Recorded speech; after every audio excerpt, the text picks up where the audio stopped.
O Livro dos Espíritos. Questão 790. 790 é um progresso à civilização ou, como entendem alguns filósofos, uma decadência da humanidade?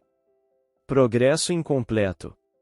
O homem não passa subitamente da infância à madureza. A. Será racional condenar-se à civilização?